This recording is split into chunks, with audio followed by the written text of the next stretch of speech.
이것도 좀 여쭤보고 싶은데 그 김상민 검사는 너무 황당한 거예요. 그 김상민 검사 사건에서 그 김진우, 그 김건희 씨의 오빠 김진우하고 주고받은 카톡이 나왔는데 야 네가 공범이니까 네가 샀다고 해. 네.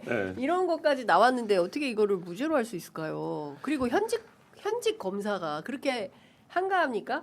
그 그림 중개상을 했다는 아니 이것도 건데. 굉장히 예? 예, 영화 부당거래 보면 그런 대사가 있어요. 어떤? 베테랑 앞에서 기량 펼치지 말라고. 근데 이게 굉장히 기술적인 판단을 한 거예요. 뭐냐면 김상민의 유죄 성격이 인정이 돼요. 그러니까 알겠대요. 읽어보면 그런 구조입니다. 근데 이게 다만 이런 상황을 참작해야 된다는 거예요. 뭐냐? 이 그림은 김진우의 집에만 있었어. 5개월 동안. 그리고 이거를 김진우가 돈을 냈을 가능성을 배제할 수 없어.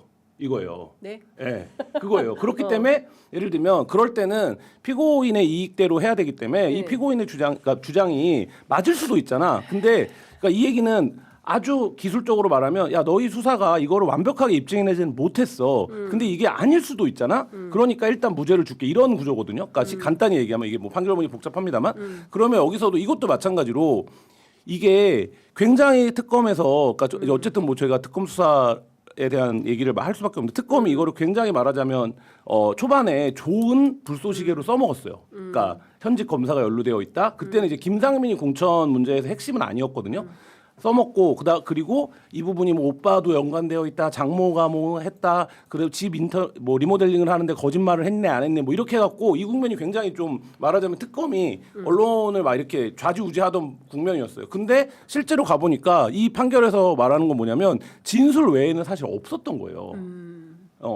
그러니까 이게 지금 왜 이렇게 계속 특검이 어떤 사건을 그리고 네. 아까 얘기했던 김예성 건 같은 경우에는 본건에 대한 기소가 아니라 지금 별건 기소가 무죄가 난 거거든요. 이 별건은 뭐냐면 이 사건에서 제일 이상했던 건 뭐냐면 야 다망해가는 IMS 모빌리티라는 회사에 왜 그렇게 굴주의 대기업들이 돈을 막 댔어? 김예성이 아무것도 아닌데. 아무것도 아닌데 김예성이 뭐라고? 이렇게 된 거예요. 근데 이게 그러면 옛날에 K스포츠 미르재단이랑 똑같은 거네. 김예성 뒤에 누가 있는 줄 알고 그렇지. 기업들이 알아서 이거를 한 거네. 네. 이게 핵심이에요. 다 민원이 있던 회사 카카오 예. 모빌리티 등 해서 다 예. 민원이 있었던 그 이제 회사죠. 박영수 특검이 개발해냈던 엄청난 논리, 묵시적 청탁론이 있지 그렇지. 않습니까? 실제 청탁에 관한 얘기를 하지 않아도 서로 그거에 대한 인지가 있으면 묵시적 청탁을 인정한다라는 판례도 있었는데 이게 그런 사건이라고 처음에 접근이 거죠. 됐던 거라고요. 예. 근데 그게 잘 안 됐어. 뭔가 안 됐어요, 수사가. 그러니까 뭘로 간 거냐? 이 중에 24억 원은 네가 횡령한 거네. 이렇게 간 거거든요. 네. 근데 이게 지금 무죄가 난 거예요. 그러면 여기서 물어야 될 거는 특검이 그렇게 뛰어났던 에드벌론에 비해서 이 사건의 본류는 왜 수사가 안 된 안 것이냐. 됐냐. 그러면 그거에 혐의가 없었던 것이냐. 뭐 이런 부분들. 그러면 이게 안 된 거냐? 못한 거냐? 안 한 거냐? 이거를 지금 물어야 되는 상황인 거죠. 자, 법조 전문 기자 구용혜 이제 기자 얘기해 주세요. 결론은 김한 기자 말씀에 다 동의를 공감은 합니다. 하지만. 예, 근데 저는 특검 수사가 여러 가지 문제가 있었다고 봅니다. 분명히. 김건희 특검. 예, 왜냐면은 금방 그 김예성 씨 같은 경우도 K 스포츠 미르하고 같은 구조입니다. 이 사건이. 왜냐면은 말씀하신 대로 김건희 아니면 누가 그렇게 180억을 그렇지. 주겠습니까? 예. 김혜성을 보고 줄 수는 없잖아요. 예. 그러면 김건희와 김혜성 사이에 반드시 존재해야 되는 인물이 있어야 되는 거예요. 공직자라든지. 예전에 K 스포츠 할 때는 안종범이 있었잖아요. 그렇죠. 공직자가 어떤 해서 그렇습니다. 그다음에 안종범 박근혜 수첩. 대통령이 또 직접 지시한 걸 안종범이가 이거 썩었어요. 써놓고 그랬잖아요. 예. 그러니까 그런 증거들이 부족한 건 사실이에요. 예. 지금 명확하게. 예. 예. 근데 과연 특검이 그러면 이런 것을 다 알고 있었을 텐데 이 수사를 하는 과정에서 특검이 좀 여러 말이 많았잖아요. 사실 맞아요. 검사들이 수사 검사들이 태업을 하고 뭐 검사들이 태업하고. 뭐 돌아가겠다 이렇게 하고 그러니까. 사실상 제가 들어보면 그 당시에 그렇게 하면서 사실상 검사들의 수사가 끝났다는 거예요. 일을 안 했구만요. 그렇죠. 그럼 검사들은 왜 안 했냐? 당연히 윤석열 검찰의 후예들이니까 안 했겠죠. 그다음에 이것들이 자기 이것들이라는 건 사람들을 제가 말하는 게 아니라 이 사건들을 얘기하는 겁니다. 죄송합니다. 형편없이 일을 한 자들. 아이 그런 뜻이 아니고요. 예. 이런 일들이 왜 빚어지냐면 결국 자기들이 해온 일을 부정할 수 없기 때문에 검사 스스로 그렇죠. 네. 굉장히 태업을 한 거고 네. 그 이유를 삼은 건데 저는 민중기 특검의 지도력이 굉장히 좀 실망스러워요. 사실은 맞아요. 이 사건에 있어서 그래서 아까 그 창원지법 사건하고 그다음 우인성 판사 사건과는 다르게 이 사건들은 좀 2차 특검이라든지 아니면 별도의 경찰 국수본에서라든지 네.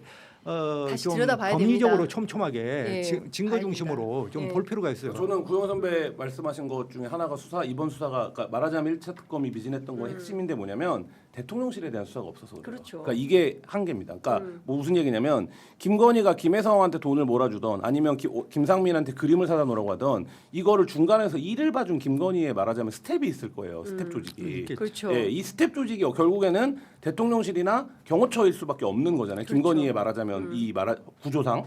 근데 지금 특검에서 대통령실에 누구를 소환해서 조사했다 이런 얘기가 물론 뭐 없었어요. 비공식적으로 있었는지 모르겠습니다만 거의 없었어요. 그러니까 이게 뭐라냐면 지금 이 수사들이 전형적으로 그거에 실패한 건데 그 연결고리를 만드는데 실패한 거예요. 그렇죠. 근데 우리가 계속 했던 얘기가 뭡니까? 야, 그 증거 다 인멸했던 파기했던 정진석은 왜 수사 안 해? 안 해. 그렇죠. 용광로에 네. 넣으라고 이게 그분이 했던 문제인 거죠. 야, 예. 대통령실이 예. 어떻게 예. 볼펜 하나 안 남을 수가 있어. 있어. 그러면 그때 다 뭐 한 거야?라고 예. 했던 거죠. 그렇죠. 그러니까 그 과정이 특검 입장에서도 어려웠겠죠. 예를 들면 거기가 비어버렸으니까. 근데 그럼에도 불구하고 거기까지 간다라고 해야 되는데 김건희 특검 범위가 너무 넓으니까 예를 들면 처음에 되는 것부터 빨리빨리 수렴해서 가다 보니 결과적으로 6개월이 지났는데 대통령실에 대한 수사를 내란 특검도 마찬가지로 그 지점에 공백이 있는데 내란 특검도 못하고 김건희 특검도 못하게 되는 상황이 그러니까 사실 이 내란과 김건희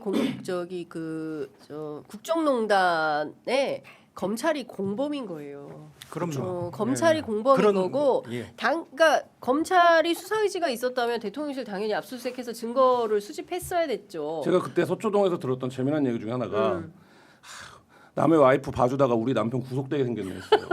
그게 팽배한 얘기였어요. 그러니까 공무원 사회와 그 윤석열의 동생들, 야, 너무 딱 검사들. 떨어진다. 예. 예. 그 남의 와이프 봐주려다가 우리 예. 남편 죽게 생겼다는 얘기를 한다는 얘기를 들었었거든요. 예. 물론 뭐 술자리에서 하는 농담들이니까 그럴 수 있습니다만 예. 이 사건에서 지금 말하는 핵심, 예를 들면 김건희가 검사 남편을 만나고 그 검사 남편이 좌천을 했건 뭐가 됐건 어쨌든 한국 사회에서 저도 안 살아봐서 모르겠습니다만 검사 남편으로 살면 그렇게 좋대요. 수사도 안 받고 집안이 그런 아니, 그래서 과정. 서로 뭐 검사 네. 사회에 들이려고 난리도 네, 아니잖아요. 그런 과정. 재벌집에서. 그러고 나서 어쩌다 보니까 이 남편이 특검을 하고 중앙지검장이 되고 한국 사회에서 제일 셀럽이 되는 검사. 그쵸. 예. 그리고 후에 대통령까지 예. 되는 이 과정. 이게 한 10년에서 15년 사이거든요. 이 사이에 김건희에 대한 수사가 어느 선에서 어떤 방식이든 누구라도 요만큼씩은 야 그거 그냥 둬 이렇게 개입을 해왔겠죠. 그쵸. 어마어마하죠. 예, 그 과정이 어마어마하죠. 누적돼 온 거가 누군가 이걸 들어가서 자 이걸 이제 해보자라고 하면 너무 많은 사람들을 건드려야 되는 그렇죠. 상황이 되는 거가 예. 지금 얘기하신 검찰의 공범 구조인 예, 거죠. 그렇습니다. 그러니까 이거를 확실하게 깨부수지 않으면 안 되는 거예요. 그 공범인 검찰을 이 조직적으로 분해하지 않고서는 이 돌파가 안 되는 상황이다. 그러니까요. 참 시기적으로 좀 안타까운 것은 뭐냐면 이게 검찰 개혁과 지금 그 내란 청산이 네. 이게 겹치다 보니까 맞물려 있죠. 예, 정말 근데 이제 오랜 동안 타성해졌고 또 저쪽의 그 어떤 논리에 따른 검사들의 논리에 따랐던 사람들이 주류를 이루다 보니까 네. 이런 부분에 대해서 자기들의 죄를 또 자기들이 수사할 수가 없잖아요. 구조적으로. 그런 이런 한계들인데 저도 이렇게 탓해서는 죄송합니다만은 어쨌든 여러 가지로 참 우리 사법 개혁이라는 문제는 검찰이 됐든 법원이 됐든 그 절실하게 필요한데 그 사람들이 주력으로 살아왔고 네. 그게 70년 동안 굳어져 왔고 그렇죠. 그래서 이것을 한 번에 일시에 이것들을 깨부수고 개혁한다는 것은 지금 상당히 어려운 과제고 우리가 지금 그 현실을 직면하고 있는 그렇습니다. 거죠. 그렇지만은 이 부분에 대해서 이제 그 현실적으로 우리가 계속해서 개혁을 해나갈 수 있도록 네. 지속적으로 상당히 장기간 싸움이 될 수밖에 예. 없거든요. 지금 그 실망하실 필요는 없는 것 같고 이런 과정이 당연히 있는 것이고 좀 장기적으로 보고 국민의 힘이 모은다면 네. 국민의 입장에서 그 개혁이 피플 파워라고 해주세요. 예, 예. 특정 정당이기 때문에. 피플 파워 이루어질 것이라고 봅니다. 예. 그러니까 말씀드린 대로 그 간혹 그런 얘기 하잖아요. 야 법원하고 검찰이 짜고 덤비면 방법이 없어, 대책이 없어. 근데 지금 상황이 그런 거 아닌가 싶고.